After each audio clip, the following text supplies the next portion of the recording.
바사왕. 이 페르시아를 이 한자로 쓰면은 한자 성경에는 파사라고 되어 있습니다. 파사. 그런데 한글로 번역이 되면서 파사가 바사로 번역이 되어졌습니다. 그래서 바사는 바로 페르시아, 지금의 이란을 상징하고 있습니다. 말하고 있습니다. 여기 나오는 고레스는 일반 역사에서는 그 키루스 2세를 뜻한다고 합니다. 키루스 2세를 지명하고 있습니다. 키루스 2세. 영어로는 사이러스. 그래서 우리가 사이러스 왕 이렇게 듣게 되어지는데 이 고레스 왕이라 이 말입니다. 그런데 이 에스라서의 주제는 뭐냐면은 70년간의 포로 생활을 마치고 이제 조국으로 돌아오는 거예요. 조국 예루살렘으로 돌아와서 성전을 다시 건축하고 모든 잃어버렸던 제사 예배를 회복하고 잃어버렸던 율법을 다 회복하는, 그래서 이 에스라서의 주제 핵심은 바로 회복입니다. 나라의 회복, 유다의 회복, 이스라엘의 회복을 말씀하는 성경책입니다. 그런데 이 성경은 우리가 잘 알다시피 성경의 그 주류는 바로 유대인들이죠. 유대인들. 그래서 예수님께서도 바로 이 유대인의 혈통을 타고 이 땅에 육신의 몸으로 이 땅에 오신 거예요. 그래서 성경은 전부 보면은 거의 유대인들의 얘기입니다. 유대인들의 역사를 기록해 내온 그런 책이라 해도 과언이 아니에요. 그런데 이 성경에 이 유대인들이 아닌 이방인으로서 다시 말하면 주류가 아닌 비주류로서 하나님의 극진한 칭찬을 받은 사람이 바로 이 고레스 왕이에요. 고레스 왕은 이방인으로서 주류가 아닌 비주류의 민족의 사람으로서 이 성경에 큰 비중을 차지한 그런 사람이에요.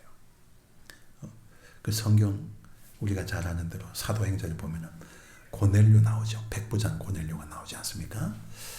이 고넬료도 예수님의 칭찬을 크게 들었죠. 이 칭찬을 크게 받은 이방인입니다. 그래서 이 고시들이, 성경의 이 고시들이 보니까 참 하나님의 칭찬을 많이 받은 그런 사람인 것 같아요. 고넬료도 그렇고 또 이 고레스 왕도 그렇고. 그리고 이 성경의 그 유대인이 아닌 이방인으로서 이러한 그 칭찬을 받은 사람이 바로 고레스 왕이에요. 근데 고레스 왕에 대해서 어디에 잘 기록이 되어져 있느냐 하면은 이사야 44장에 보게 되어지면은 여기 고레스 왕에 대한 얘기가 나옵니다. 이걸 다 찾아보면은 시간이 많이 갈 것 같으니까 제가 대신 읽어드리겠습니다. 이사야서 44장 28절에 보게 되지면은 고레스에 대하여 이르기를 내 목자라 그가 나의 모든 기쁨을 성취하리라 하며 그랬습니다. 여기 핵심이 뭐냐면은 하나님의 기쁨을 성취한 사람이 바로 이 고레스 왕이라는 거예요. 하나님의 목자로 세우셨고 그리고 하나님의 기쁨을 성취한 자라. 여러분 이 말씀을 우리가 언제 들었다고 기억하십니까? 바로 예수님께서 공생애를 시작하기 전에 요단강에서 세례를 받으시 올라오실 때 하늘 문이 열리면서 음성이 들렸죠. 이는 내가 기뻐하는 자라, 내 기뻐하는 자라 그랬죠. 내가 너를 기뻐하노라 그러셨죠. 예수님을 향해서 내가 너를 기뻐하노라 이렇게 하나님이 선포하셨어요. 그런데 바로 이 고레스 왕을 대하여서 하나님께서 나의 기쁨을 성취한 자라 이렇게 말씀하셨단 말이죠. 나의 기쁨을 성취한 자라. 이 보통 이 표현이 아닌 거예요. 하나님의 기쁨을 성취한 자라. 오늘 우리 인생이 살아가면서 하나님의 기쁨이 되면은 얼마나 좋겠어요. 하나님의 기쁨, 주의 기쁨이 되기를 우리 나 주의 기쁨 되기 원하네. 우리 그 복음성가도 있습니다만 우리가 하나님의 기쁨이 되어진다면은 그만큼 값진 것은 없는 거예요. 그런데 이 고레스 왕은 바로 하나님의 기쁨을 성취한 그런 왕이란 말이죠. 그런 왕입니다. 그러니까 이 고레스를 향한 나의 기쁨을 성취한 자라는 이 대목, 이것이 얼마나 이 고레스를 하나님께서 축복하고 싶었는지. 그래서 이사야 45장에 보게 되어지면은 이 고레스를 향한 하나님의 축복이 거기 기록이 되어져 있는데 여러분 이사야 45장 집에 가셔서 한번 읽어보시기 바랍니다. 하나님의 기쁨이 되었던 고레스 왕을 향한 이 축복이 기록이 되어져. 그 첫째는 바로 오른손으로 붙들어 주신다 그랬어요. 하나님이 고레스의 오른손을 붙들어, 이사야 45장 1절에 보면은 내가 그의 오른손을 붙들고, 이렇게 하나님께서 고레스의 오른손을 붙들어 주신다 그랬어요. 오른손을 붙들어 주시고 인도해 주시면은 이 세상에 겁날 것이 없는 거예요. 거기에다가 45장 2절을 보게 되어지면은 내가 너보다 앞서가며 험한 곳을 평탄하게 하여 논문을 쳐서 부수며 쇠빗장을 꺾고, 앞에 막혀있는 문들 쇠빗장을 다 꺾어버리고 문을 다 열어주신다. 앞에 장애물들을 하나님께서 다 제거해 주신다는 거예요. 이방인의 왕으로서, 이방인으로서 이 하나님의 놀라운 축복을 받습니다. 뿐만 아니라 45장 3절을 보면은, 이사야 45장 3절을 보면은 내게 흑암 중에 보화와 은밀한 곳에 재물을 주어, 이렇게 나와요.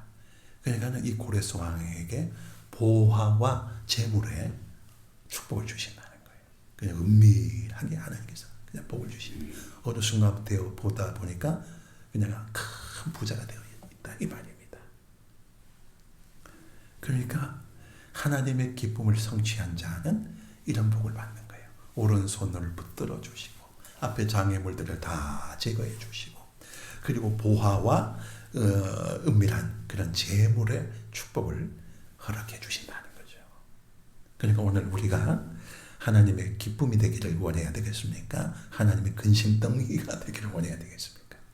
다 우리가 하나님의 기쁨이 되기를 원하면은 하나님께서 내가 너를 기뻐하노라, 이러한 하나님의 자녀로 살아가게 되어지면은 하나님은 고레스를 축복하신 것처럼 오른손을 붙들어 주시고 앞에 장애물을 다 제거해 주시고, 그리고 살아가면서 필요한 그런 재물의 축복을 부어 주신다는 이 놀라운 축복을 누가 받느냐? 하나님의 기쁨을 성취한 자가 받게 된다는 거예요. 자, 그러면은 하나님의 기쁨을 성취한 그 이유가 있을 것 아니겠습니까? 고레스 왕은 도대체 어떻게 살았기에 하나님의 기쁨을 성취한 자가 되어졌느냐? 그 첫째는 하나님의 감동을 받고 살았던 거예요. 오늘 1절의 말씀을 보시기 바랍니다. 오늘 성경 우리 1절 띄워주시기 바랍니다. 1절의 말씀에 보면은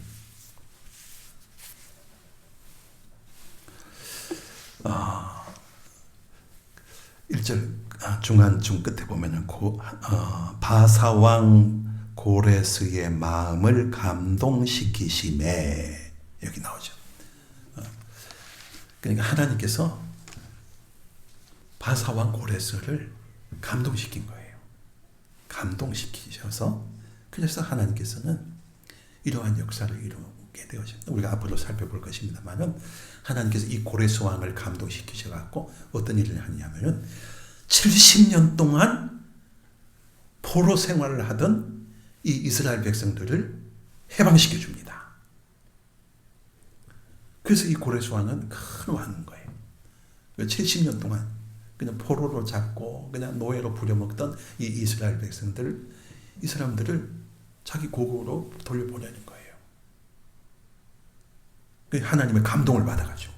그뿐만 아니라 보내는데 그냥 보내는 것이 아니고, 이 성전, 이 사람들이, 이 유대인들에게 있어서는 이 예루살렘 성전이 너무너무 중요한 것이기 때문에 70년 동안 그냥 폐허가 되어져 있을 것인데 돌아가서 성전을 건축을 하라고 그래서 사람들한테 다 공포를 합니다. 조서를 보내가지고 여기 이 사람들 돌아갈 때에 성전 건축할 수 있는 그러한 물질과 경제를 지원하라.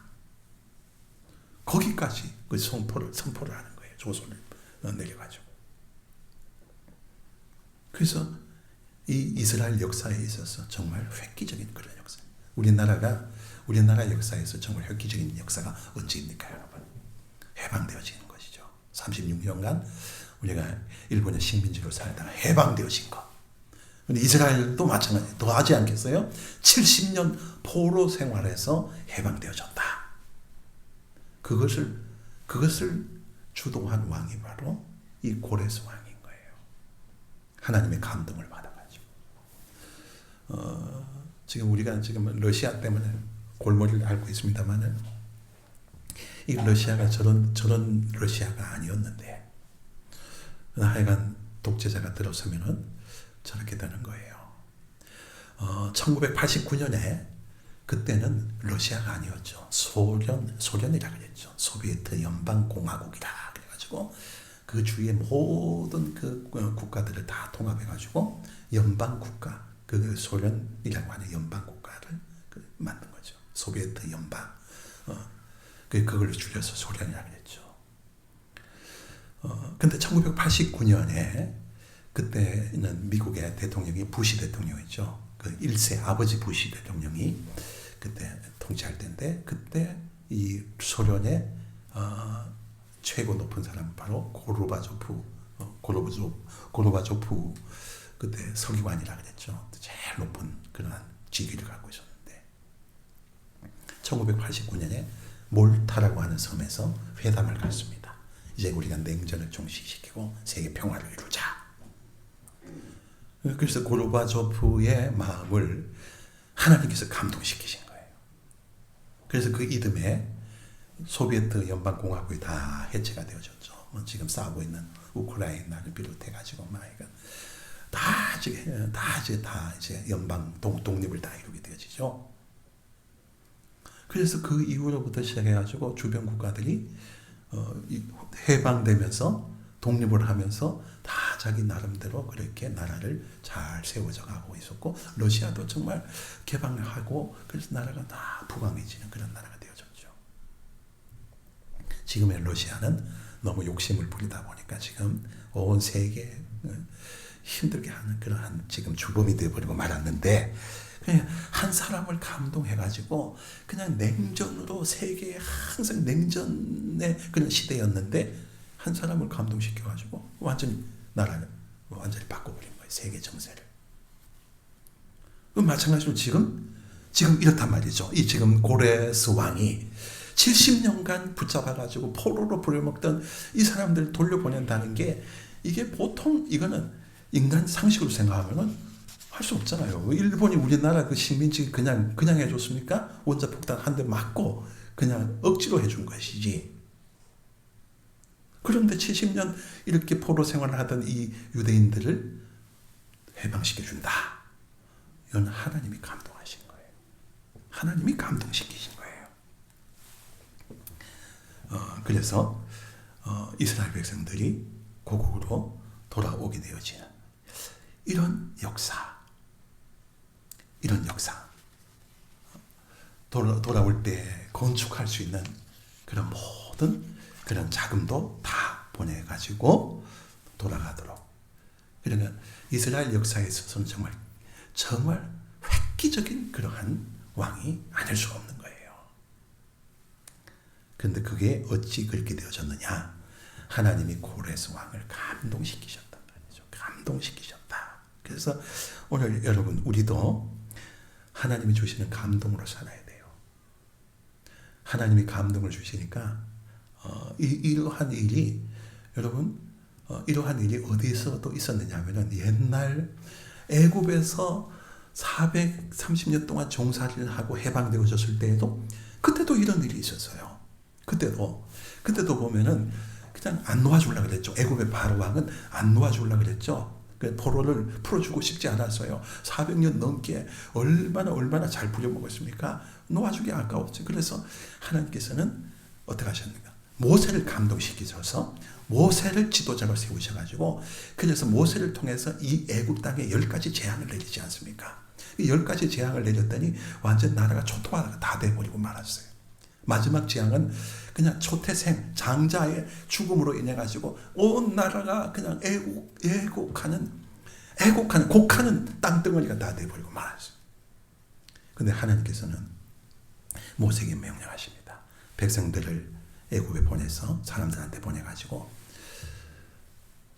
자기들한테 금, 은, 폐물을 달라고 요구를 하는 거예요. 지금 나라가 지금 곡하는 곡덩어리가 되어졌는데, 그런데 애굽 사람들한테 가서 우리 이제 그만큼 이 땅에서 살았으니까 우리 돌아갈 때 돈을 주시오, 폐물을 주시오, 금문을 주시오.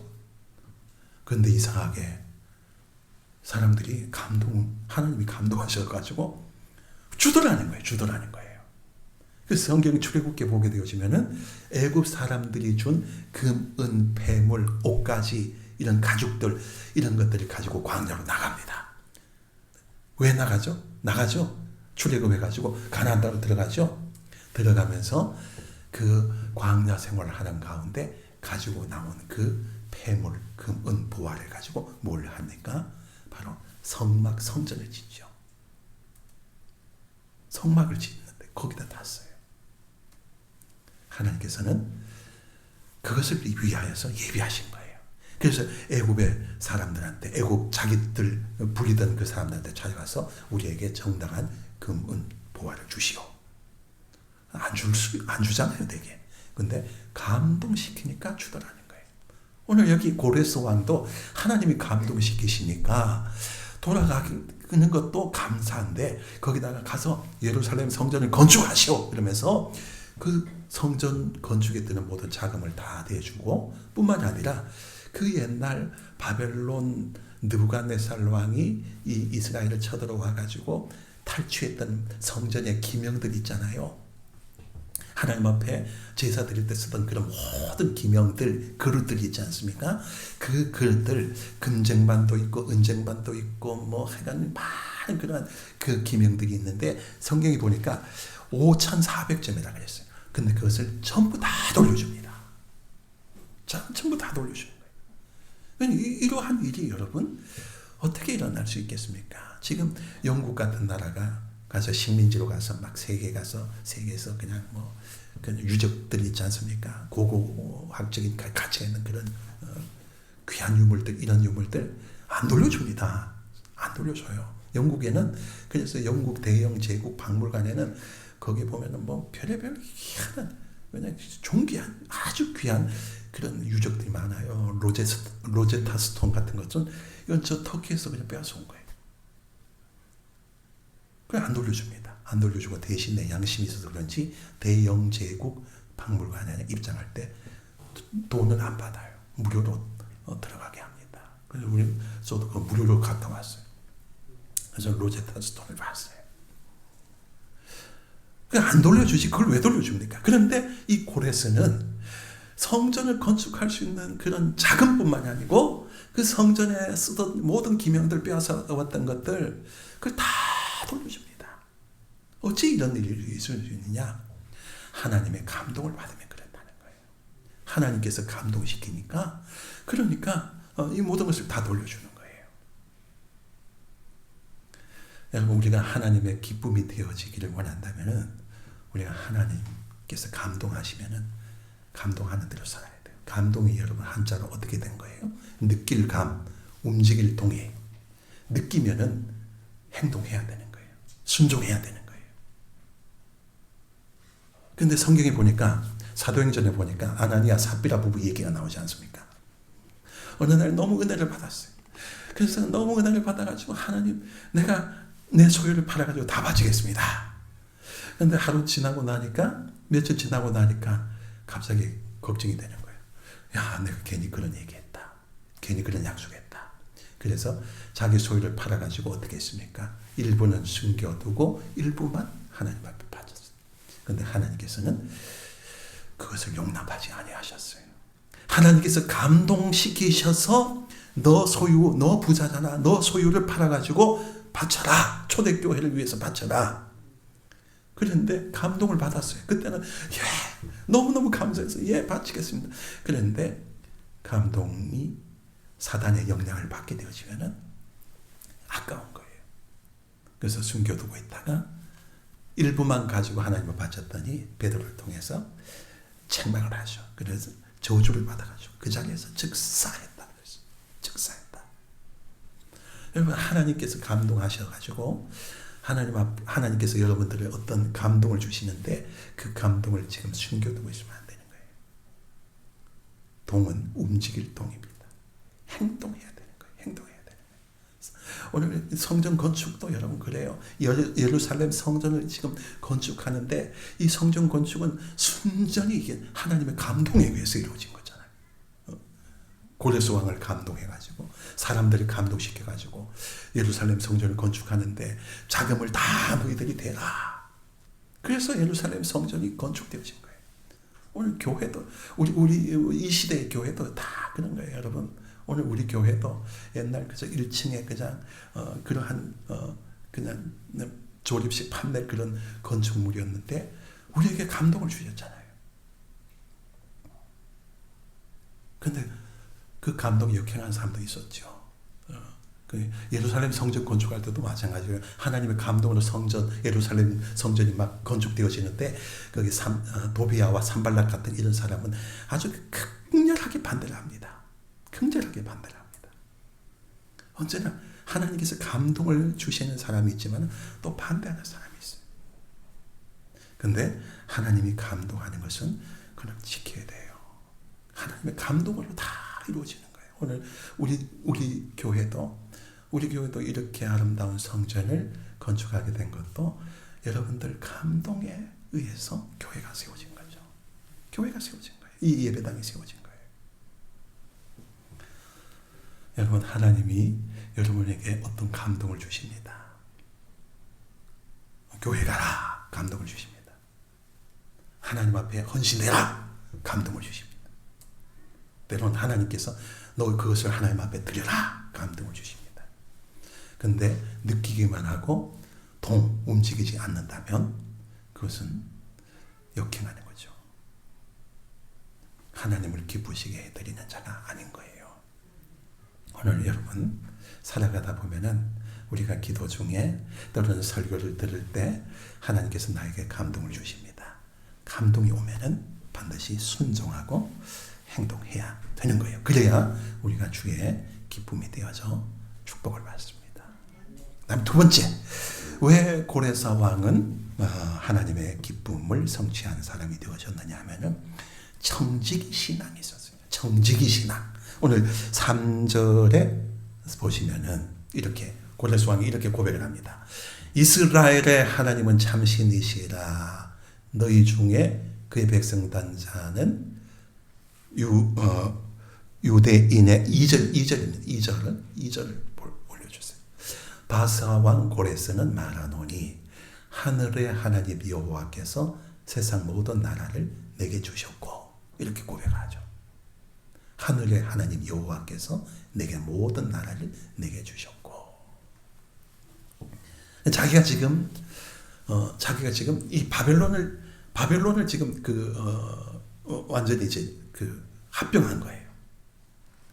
그 옛날 페르시아하고 바벨론 이 나라가 있었죠. 지금으로 치면 이란하고 이라크가 있었는데, 그래서 항상 이란하고 이라크는 원수같이 지냈죠. 이 고레스 왕이 바벨론을 그냥 침공해서 바벨론을 그냥 합병해버린 거예요. 합병을 해버렸어요. 그래서 바벨론을 그냥 먹어버린 그런 패권을 차지한 그런 왕이 되어진 거예요. 그러니까 그 영토와 그 부귀와 영화는 얼마나 크겠습니까? 그런데 고레스 왕은 하나님을 섬기는 왕이 아니었는데도 불구하고 뭐라고 표현을 하냐면은 하늘의 하나님 여호와께서 세상 모든 나라를 내게 주셨고, 누가 주셨다고요? 자기가 침공을 해가지고 자기의 군사력으로 이 바벨론을 내가 먹은 것이 아니야. 바로 하늘의 하나님께서 나에게 주신 거야. 이 나라를 나에게 주신 거야. 그리고 고백하는 거예요. 이것을 우리가 뭐라고 그럽니까? 하나님이 나에게 맡기신 것, 이 청지기 정신이에요. 청지기 신앙. 그렇게 큰 나라 합병을 해가지고 큰 나라의 그런 패권을 차지한 왕이 되어졌는데도 불구하고 내가 위대한 왕이야. 내가 큰 군사력으로 저 나라를 내가 먹은 거야. 아니야. 하늘의 하나님께서 나에게 주신 거야. 맡기신 거야. 그 모든 것을 하나님께로 돌린 거예요. 이게 바로 청지기 정신. 그래서 하나님의 기쁨이 되어진 왕이 되어집니다. 그 성경에 보니까 그런 청지기 정신이 아주 투철한 그런 신앙을 가진 분이 계신데 바로 누구냐면 욥기 구약 성경에 나오는 욥입니다. 욥은 참 많이 가졌어요. 아주 뭐 수천 마리의 가축을 가진 그런 동방의 부자였고 또 신학적으로도 의인 소리를 들을 만한 그런 사람이었어요. 그런데 어느 날 그 많던 가축들 막 벼락 맞아 죽고 불에 타 죽고 도적 맞아 죽고 많은 재산 다 빼앗겨 버렸고 심지어는 자기 자식들까지 여러분 10명의 자식들 아들 딸 10명 있었는데 아들 딸이 그냥 잔치집에 갔다가 기둥이 무너져 가지고 지붕이 무너져 가지고 죽음을 당합니다. 다 잃어버렸어요. 그 많던 재산, 그 많던 가축, 그 많던 폐물, 그뿐만 아니라 가장 소중한 어떤 이 세상에 어떠한 금은 보화보다도 귀한 자식 10명도 잃어버리고 말았어요. 그뿐만 아니라 자기 몸에 또 건강까지 다 잃어버렸어요. 그런데도 불구하고 욥은 뭐라고 표현을 합니까? 내가 모태에서 알몸으로 나왔고 또 알몸으로 내가 돌아갈지라. 주신 이도 여호와시요 거두어 가신 이도 여호와시니 그저 여호와의 이름이 찬송받을지어다. 이렇게 그 고통 고단 그런 가운데 하나님을 찬양하는 것을 보게.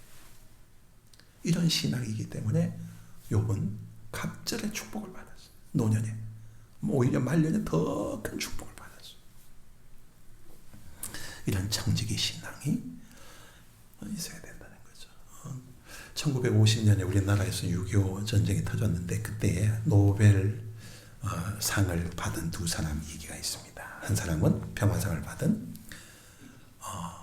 슈바이처 박사 1950년에 노벨 평화상을 받았어요. 그리고 또 한 사람은 노벨 문학상을 받은 까미 있죠. 알베르토 까미. 이방인을 쓴 까미라고 하는 사람. 노벨 평화상을 받은.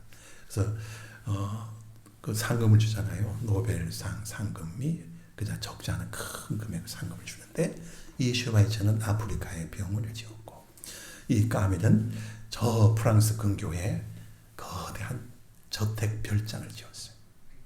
한 사람은 가난한 자들, 아픈 자들을 위해 가지고 병원을 지어 헌신을 했고 한 사람은 자기 쾌락과 자기 인생을 위해 가지고 별장을 지었어요. 그런데 까미는 주일날이었답니다. 그날은 주일날이었는데 이 여자와 더불어서 그 별장에 가다가 교통사고를 당해가지고 그냥 즉사해버렸대요. 죽음을 당했대요. 하나님이 우리에게 맡겨주신 이 모든 재물은 그는 나를 위해만 쓰라고 주신 게 아니죠. 그 유럽의 15세기 그때쯤에는 그때 막 그 시대에는 어떤 시대였느냐면은 그 시대에는 대개 그냥 성직자들 그리고 귀족들이 있잖아요. 그 유럽의 그런 중세 시대로부터 쭉 내려오면서 그 시대는 그런 구별되어 있었잖아요. 신분 제도가 있었잖아요. 성직자와 또 이 귀족들 이런 사람들은 아주 특별한 대우를 받았어요. 그러면서 이제 산업이 막 발달합니다. 그때 이 중상주의라고 해가지고 상업이 막 발달하면서 그냥 보통 평민들이 돈을 많이 벌기 시작합니다. 돈을 많이 벌기 시작하면서 이 사람들이 돈을 번 다음에 귀족들이 흉내를 내고 싶은 거예요. 돈이 많으니까 뭐합니까? 그래서 귀족들의 흉내를 내고 싶어가지고 그림에 대한 조예도 없는데도 불구하고 어디 그림을 사가지고 그냥 그 그림 자랑을 한다고 그러고 매일 저녁만 되면은 그냥 뭐 잘 알지도 못하는데 음악에 대한 조예도 없는데 가서 뭐 음악 들으러 간다고 연주회를 참석하고 그냥 귀족들의 흉내를 내고 집도 그냥 아주 뭐 어떤 그런 편리성보다는 그냥 과시하려고 하는 그러한 집을 막 짓기 시작. 그런데 그런 걸로 자기가 누리는 것만 하면 될 텐데 어떤 일이 벌어지기 시작하냐면은 이 사람들이 이 평민들이 큰 돈을 벌기 시작하면서부터는 갑질하는 사람이 되어져요. 그래서 없는 사람들을 못 살게 굴고 가난한 사람들을 괴롭히고 그는 옛날 귀족들보다 더 큰 일을 저지르는 거예요. 그래서 거기서 나온 말이 바로 부르주아라고 하는 말이 나와요. 부르주아라 그러죠. 부르주아 계급이다 이런 말이죠. 쉽게 말하면 졸부다 말이죠. 졸부다. 그냥 졸부를 아주 하대하는 그러한 용어가 바로 이 부르주아라는 거예요. 돈은 많은데 가치 있게 쓰지 못한다는 거예요. 오늘 우리 그리스도인들이 여러분 부르주아가 되어져서는 안 됩니다. 부르주아가 되어져서는 안 됩니다. 하나님께서 나에게 맡기신 청지기 정신을 가지고 우리가 살아가야 되지. 이 부르주아 계급들처럼 뭐 사실 뭐 참 우리 교인들 뭐 살아가는 삶이 뭐 그냥 부르주아 될 만한 그런 사람들이 하나도 없습니다만은 우리가 하나님께서 나에게 맡기셨다는 그런 청지기 정신으로 살아야 된다는 것을 말하고 싶은 거예요. 그래야 우리가 하나님의 기쁨이 되어진다는 거예요. 하나님의 기쁨이 되어진다는 거예요. 오늘 하나님은 우리가 번 것보다 쓴 것을 계산하고 결산한다고 성경은 우리에게 신앙적으로 가르쳐줍니다. 그렇잖아요, 여러분. 마태복음에 보면은 하나님은 네가 어떻게 벌었느냐 그거 따지지 않습니다. 네가 어떻게 썼느냐, 너의 수입을 어떻게 썼느냐 그것을 결산하고 그것을 계산하지. 네가 어떻게 벌었느냐 번 돈보다 쓴 것을 결산하고 하나님께서는 나중에 착하고 충성된 종아 이렇게 칭찬하고 인정해 주시는 거예요. 그래서 오늘 우리 또 주의 기쁨이 되기 위해서는 청지기 정신으로 고레스 왕은 모든 게 하나님께서 나에게 이 나라를 주셨다 이렇게 고백하는 그런 청지기 정신을 우리가 가져야 될 줄 압니다. 그 다음 세 번째 오늘 2절 끝에 보면은 하나님의 기쁨을 성취하는 사람은 사명이 있는 사람이에요. 사명. 고레스 왕은 하나님께서 자신을 왕의 자리에 앉히신 것은 분명히 할 일이 있기 때문에 자신을 왕의 자리에 앉혔다고 자신을 깨달은 거예요. 그것은 바로 이스라엘 백성들 이 유대 민족을 70년 종살이에서 해방시키고 그들이 돌아가서 예루살렘 성전을 건축하는 그것을 하도록 나를 왕으로 앉히셨다 하는 그 사명을 깨달은 거예요. 그래서 오늘 말씀 끝에 보면은 모든 나라를 내게 주셨고 그 다음에 뭐라고 얘기를 하죠? 나에게 명령하사 유다 예루살렘의 성전을 건축하라 하셨나니. 사명이 있는 자는 하나님의 기쁨이 되어지는 거예요. 사명을 위해 살아가는 사람은 하나님의 기쁨을 성취한 그런 사람이 되어집니다. 여러분 오늘 우리에게 어떤 사명이 있습니까? 하나님께서 누구를 부르실 때에는 사명 주시기 위해 부르셔요. 모세를 여러분 부르시지 않습니까? 미디안 광야에서 모세야 부르시는데 왜 부르셨습니까? 너 가서 애굽 땅에서 지금 400년 넘게 지금 노예 생활하고 있는 너 민족 이스라엘 민족을 가서 해방시켜라. 그렇게 부르셨어. 하나님께서 누군가를 부르실 때 사명을 주시기 위해 부르시는 거예요. 베드로를 부르십니다. 예수님께서 베드로를 어부 생활을 하고 있는 물고기 잡고 있는 베드로를 부르십니다. 베드로를 왜 부르셨습니까? 네가 이제 물고기 잡는 어부가 아니고 사람을 낚는 어부가 돼야 돼. 그 사명을 주신 거예요. 오늘 하나님께서 우리를 부르실 때에는 사명 주시기 위해서 부른 거예요. 여러분이 다 부르심을 받은 성도임을 여러분 깨닫습니까? 하나님께서는 사람을 부르셔가지고 사명을 주시는데 직분을 통해서 사명의 자리를 주시는 거예요. 직분을 따라서. 그래서 선생은 가르치는 사명이 있고, 의사는 병 고치는 사명이 있고, 군인은 국방의 사명이 있고, 소방관은 인명 구출 사명이 있고, 경찰은 치안의 사명이 있고, 이렇게 사명이 있지 않습니까? 그 직분을 따라서 오늘 교회도 여러분 마찬가지예요. 목사는 목사의 사명이 있죠. 장로는 장로의 사명이 있습니다. 집사는 집사의 사명이 있고, 권사는 권사의 사명이 있어요. 교사는 교사로서의 사명이 있고, 각기 직분을 따라서 사명이 다 주어져요. 나는 사명도 없이 교회 다닌다. 주의 기쁨이 될 수가 없어요, 여러분. 주의 기쁨이 될 수가 없어요. 여러분에게 주신 사명, 그 사명을 버리지 말아야 돼요. 사명은 바로 하나님께서 나를 정말 귀하게 쓰시기 위해서 주시는 은혜인 거예요. 은혜. 어떤 사람에게는 특별한 사명을 주시지 않습니까? 그런 사명을 따라서 우리가 하나님 앞에 충성하면은 우리가 주의 기쁨이 되어지는 거예요. 사명 없는 자같이 살지 마시기 바랍니다. 오늘 하나님께서 여러분을 우리 교회로 불러주셨어요. 왜 불러주셨습니까? 여러분에게 사명 주시기 위해서 불러주신 거예요. 여러분 직분을 따라서 사명을 다 주셨어요. 그 직분에 충성하고 사명 다 할 때 하나님께서는 내가 너를 기뻐하노라 이렇게 축복하시는 거예요. 내가 너를 기뻐하노라.